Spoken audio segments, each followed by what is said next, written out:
आज हम बात करेंगे माउथ कैंसर के बारे में। और जब भी आपको माउथ कैंसर की बात करते हैं या जब भी आप सुनते होंगे तो आपके जहन में 4 सवाल आते होंगे। सिगरेट, तंबाकू, गुटखा या सुपारी, ये तो नहीं खाते। और ये 4 चीज़ें आप डिफाइन कर लेते हो कि इसी की वजह से ही मुंह का कैंसर होता है। बट ऐसा नहीं है। किसी को अगर आपने कोई डेंटल इन्फेक्शन था और आपने वो दांत निकाला और आपने सर्जरी करके निकाला, रूट कैनाल ट्रीटमेंट कराया, उसके बाद भी माउथ कैंसर या सी एल्वुलस हो सकता है। अगर किसी का गाल के वो दांतों के बीच में गाल आ रहा है बार बार और बार बार वो चीक बाइट हो रही है, constant irritation causes cancer, CA cheek हो सकता है। तो ऐसा नहीं है कि कैंसर अब केवल सिगरेट, बीड़ी, तंबाकू, शराब के साथ ही होता है। कैंसर आजकल किसी भी वजह से हो सकता है, कोई भी चीज़। कई बार तो ऐसा देखा गया है कि एक लेडी थी जो मेरे पास आई थी, कानपुर की थी, और जब वो आई तो मैंने पूछा कि उन्हें सी चीक था। तो मैंने पूछा कैसे हुआ, तो बोलते डॉक्टर साहब मेरे बार बार दांतों के बीच में गाल आता था और वो कट के अंदर से सफ़ेद दाग हुए। उन्होंने लापरवाही करी। फिर उसके बाद दांत के पास कोई वो छोटी इलायची का दाना फंस गया था, और छोटी इलायची का दाना फंसने के बाद उसकी वजह से वो वहाँ पर अड़ा रहा। मैं सर्जन के पास गई, उसने निकाला, वहाँ पर डेंटिस्ट को निकाला, और जब वो निकाला तो उसके बाद से पता नहीं तब से एक इन्फेक्शन हो गया जो 2 साल तक रहा और वो परेशान होती रही।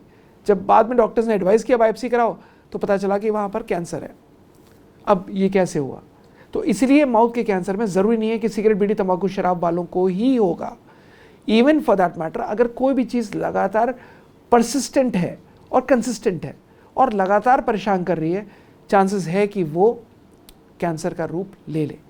अब इसमें अलग अलग स्टेजेस होती है। जब मुंह का कैंसर डायग्नोज होता है तो डॉक्टर्स आपको सर्जरी बता देते हैं।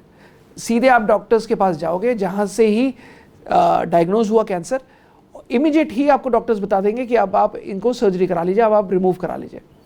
कमांडो सर्जरी के लिए बोल देंगे, जिसमें जबड़ा निकाल कर अलग कर दिया जाता है और भयानक भयानक शरीर की, चेहरे की हालत कर दी जाती है।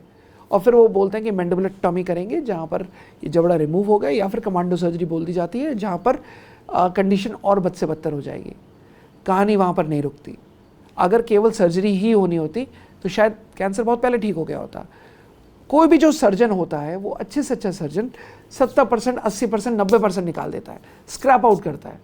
बट 10% भी अगर अंदर रह गया, फैलना शुरू कर देता है, और कंडीशन इतनी ज़्यादा फैल जाती है जहाँ पर वो लोग फिर उस 10% बचे हुए सेल को करने के लिए रेडिएशन करते हैं।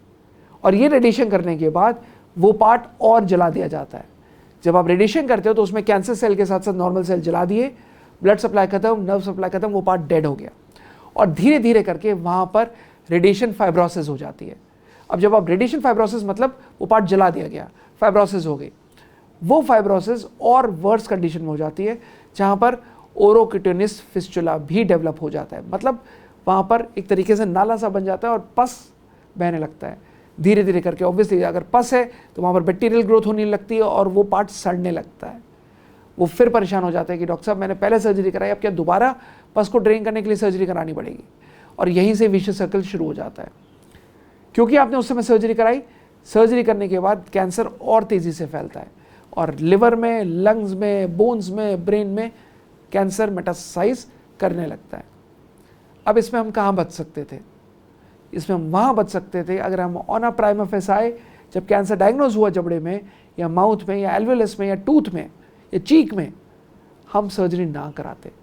और शायद ये जो इतना भयानक चेहरा हो गया है, ये जो इतनी भयानक तस्वीर वाला चेहरा हो जाता है, जहाँ पर आप अगर मूवी देखने भी जाते हो तो आपको वो भयानक सिगरेट, तंबाकू, शराब का एक वो आता है, तंबाकू आज ही छोड़ें, और भयानक चेहरा दिखता है। हर सर्जरी के बाद वैसी ही भयानक स्थिति होती है और उस एड में भी दिखाते हैं कि वो मरीज़ नहीं बचा। तो क्यों वो कंडीशन करना चाह रहे हो? जब एक पेनलेस ट्रीटमेंट है जो बिना सर्जरी के रिमूव कर सकता है, तो क्यों नहीं आप अपनाते? जब वो डॉक्टर्स जो सर्जरी कर रहा है वो खुद कह रहा है कि आपकी हालत ये हो जाएगी, तो क्यों नहीं अपनाते? जिन लोगों ने सिगरेट, तंबाकू, शराब नहीं भी पिया और जबड़े का कैंसर हुआ है, माउथ का कैंसर हुआ है, एल्वेलस का कैंसर हुआ है, टूथ का कैंसर हुआ है, चीक हुआ है, cheek cancer, don't get it operated, because वहाँ पर कहानी रुकेगी नहीं। उसके बाद रेडिएशन कराओगे, फिर रेडिएशन के साइड इफेक्ट्स आएंगे, फिर फाइब्रोसिस होगा, फिर कीमोथेरेपी कराएंगे, कंडीशन बद से बदतर, और फिर कीमो के साइड इफेक्ट्स आप झेल नहीं पाओगे। क्यों? क्योंकि आपका इम्यून सिस्टम ऑलरेडी खत्म हो चुका है। और जितनी कीमोथेरेपी के आप ड्रग्स देते हो ये सारी की सारी इम्यूनोसप्रेसेंट है, मतलब आपके इम्यून सिस्टम को और ख़त्म कर देंगी, गला देंगी, डैमेज कर देंगी। तो वो ट्रीटमेंट अपनाओ जो ऑर्गेनिक है, वो ट्रीटमेंट अपनाओ जो इम्यून सिस्टम को बढ़ाएगा, वो ट्रीटमेंट अपनाओ जो इम्यून सिस्टम को रिकवर करेगा। और ये ट्रीटमेंट कैंसर हीलिंग सेंटर की इम्यूनोथेरेपी है। काम किस तरीके से करती है? ऑन अ लेमैन्स टर्म एक बुलेट प्रूफ जैकेट पहना दी गई, गोली मारते नहीं, ऐसा नहीं हुआ, वैसे ही काम करती है। नॉर्मल सेल इतने एक्टिव होते हैं कि नॉर्मल सेल धीरे धीरे करके वो ल्यूकोप्लेकिया को रिपेयर करते हैं। नॉर्मल सेल इतने एक्टिव होते हैं कि जिन लोगों को, मतलब मैंने ऐसे तक पेशेंट देखे हैं जिनको कीड़े पड़ जाते हैं, पुराने ज़माने में बद्दुआएं देते थे कि जा तुझे कीड़े पड़े, वो रियल फैक्ट में कीड़े पड़ते हैं। और देयर हैव बीन पेशेंट्स जो हमारे पास सेंटर में आए थे, वो कहते हैं डॉक्टर साहब तारपीन का तेल, टर्पेंटाइन ऑयल, तारपीन के तेल से एक एक करके गिन के 1000 कीड़े निकाल रहे हैं। आज कीड़े निकाले, कल फिर कीड़े आने शुरू हो गए। और जिन लोगों के कीड़े तक पड़ जाते हैं, पस पड़ जाता है, वो तक इम्यूनोथेरेपी से रिकवर हुआ and there have been amazing recovery. But किस तरीके से, अगर आप शुरू में ही ना छेड़ें और ये स्थिति ना आने दें, इसके लिए आप जल्दबाजी में डिसीजन मत लो। Take first opinion, take second opinion, take third opinion, but do something जो आपके मरीज के लिए बेस्ट हो। ठीक है, ख्याल रखिए अपना।